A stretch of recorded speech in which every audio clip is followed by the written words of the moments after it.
Presented by Patanjali research एवं evidence based Ayurvedic औषधियाँ। गहलोत साहब से इन दिनों मेरी दोस्ती बहुत ज्यादा है। पुलिस ने लाल सूट मामले में मुख्य आरोपी पर इनाम भी घोषित कर दिया और कार्रवाई भी शुरू कर दी। अरे मैं तो कहना चाहता हूँ कि मेरा भी कोई हाथ मिल जाए तो मेरे खिलाफ भी कार्रवाई करो। ये कहना है राज्यसभा सांसद एवं बीजेपी के दिग्गज नेता डॉक्टर किरोड़ी लाल मीणा का। बुधवार को प्रदेश भाजपा मुख्यालय पर आयोजित प्रेस वार्ता के दौरान जब पत्रकारों ने किरोड़ी लाल मीणा से करौली और दौसा के लालसोट में डॉक्टर अर्चना शर्मा की आत्महत्या को लेकर सवाल पूछा तो डॉक्टर मीणा ने सूबे की गहलोत सरकार को जमकर आड़े हाथ लिया। पत्रकार वार्ता के दौरान सांसद किरोड़ी लाल मीणा ने पार्टी स्थापना दिवस से शुरू हुए सामाजिक न्याय पखवाड़ा के समापन दिवस पर बीजेपी द्वारा किए गए कार्यों से अवगत करवाया। आखिर क्या है पूरा मामला और किरोड़ी लाल मीणा ने मुख्यमंत्री अशोक गहलोत को लेकर क्या क्या बड़े बयान दिए हैं, जानने के लिए देखिए इस खास रिपोर्ट को। ये है टॉक्स न्यूज नेटवर्क और आप देख रहे हैं पॉलिटॉक्स, राजनीति का कच्चा चिट्ठा। आपको बता दें, बीजेपी मुख्यालय पर आयोजित पत्रकार वार्ता के दौरान राज्यसभा सांसद डॉक्टर किरोड़ी लाल मीणा ने कहा कि आजादी का अमृत महोत्सव भारत की स्वाधीनता की 75वीं वर्षगांठ मनाने के भारत सरकार के द्वारा आयोजित किए जा रहे हैं। आजादी के अमृत महोत्सव में 75वीं वर्षगांठ का मतलब 75 साल पर विचार,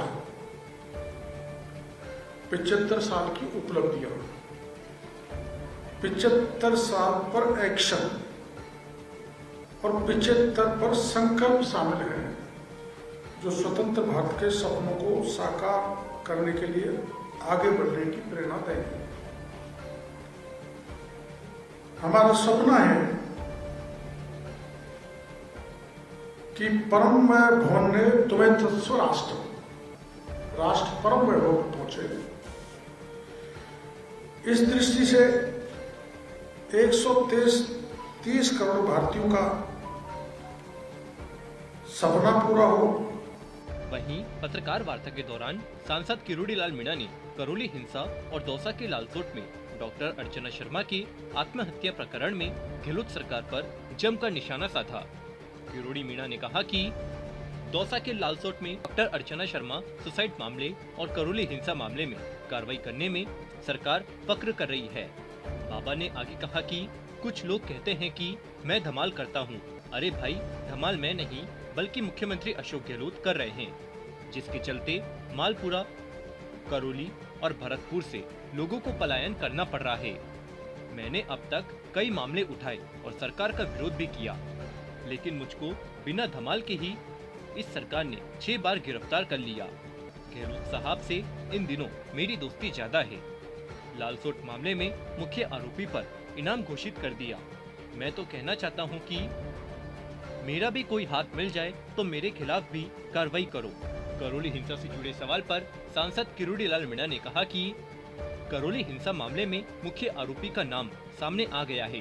डॉक्टर मीणा ने आरोप लगाते हुए कहा कि कांग्रेस नेता पार्षद मतलूब अहमद ने सारा दंगा कराया है, लेकिन ना तो उस पर इनाम घोषित किया, न वारंट निकलवाया, न प्रॉपर्टी नीलाम की, न ही कुर्की की गई। मैं कह देता हूं कि राजस्थान सरकार डिस्क्रिमिनेशन नहीं करे, वरना राजस्थान की स्थिति ठीक नहीं चलेगी। पत्रकार वार्ता के दौरान सांसद मीणा ने मुख्यमंत्री अशोक गहलोत को अशोक गहलोत खान तक कह डाला। सांसद मीणा ने कहा कि इस हिंसा में वर्ग विशेष से ताल्लुक रखने वाले 1-2 बदमाशों ने जानबूझकर खाली पड़ी टूटी दुकानों में कचरा डालकर आग लगा दी ताकि ज्यादा मुआवजा मिल सके। और चूंकि मुख्यमंत्री आजकल अशोक खान और अहमद गहलोत बन चुके हैं, इसलिए नुकसान की सूची में उन लोगों का नाम ज्यादा और हमारा कम है। वहीं प्रदेश भाजपा नेताओं के बीच गुटबाजी की खबरों को लेकर भी किरोड़ी लाल मीणा ने खुलकर अपनी बात कही। सांसद मीणा ने कहा कि कौन नहीं मानता सीएम ये नहीं बनना चाहता, मैं भी बनना चाहता हूँ, कौन नहीं बनना चाहता। किसी के सपनों को कैसे रोका जा सकता है? तो पार्लियामेंट बोलते करेगा। ये तो बहुत अच्छी बात है कि हमारे यहाँ 6-6, 7-7, 8 फेस है। कांग्रेस में तो एक फेस आया था सचिन पायलट, जिसको भी गहलोत साहब ने 1000 फुट नीचे गाड़ दिया। हमारे यहाँ ऐसा नहीं।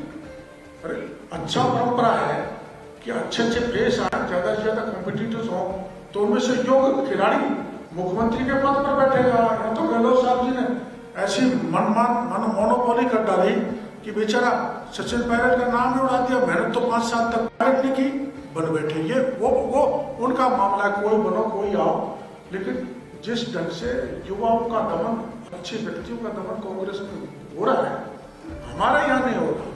हमारे 6 माना यूथ मुख्यमंत्रियों के नाम आ रहे हैं, तो बड़ी खुशी की बात है मेरे लिए, तो पार्टी के लिए। तो वहीं पूर्व मुख्यमंत्री वसुंधरा राजे को जयपुर स्थित सिविल लाइन की सरकारी बंगला नंबर 13 देने और सुप्रीम कोर्ट के ऑर्डर की पालना नहीं होने के सवाल पर डॉक्टर मीणा ने कहा कि यह तो साठगांठ का खेल है जो चलता रहता है।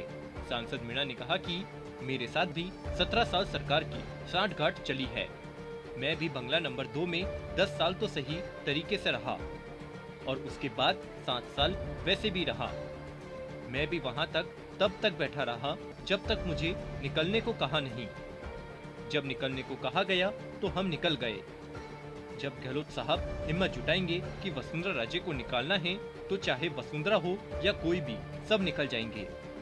लेकिन गहलोत हिम्मत नहीं जुटा रहे।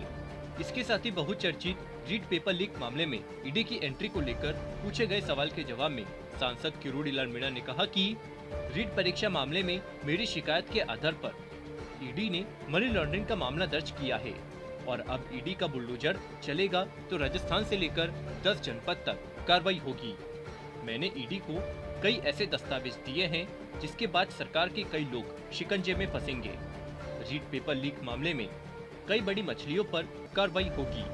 वहीं राजस्थान सरकार द्वारा चलाई जा रही योजनाओं को लेकर भी किरोड़ीलाल मीणा ने गहलोत सरकार पर निशाना साधा और कहा कि राजस्थान में चिरंजीवी स्वास्थ्य बीमा योजना, ओल्ड पेंशन स्कीम योजना और अन्य जनहित की योजनाएं ठीक से लागू नहीं हो पा रही है। मुख्यमंत्री कहते हैं कि पीएम को ओल्ड पेंशन स्कीम पूरे देश में लागू करनी चाहिए, लेकिन मेरे इलाके में कहावत है, कब मरे सासू कब आए आंसू। पॉलिटॉक्स ब्यूरो, जयपुर। ये है टॉक्स न्यूज नेटवर्क और आप देख रहे हैं पॉलिटॉक्स, राजनीति का कच्चा चिट्ठा।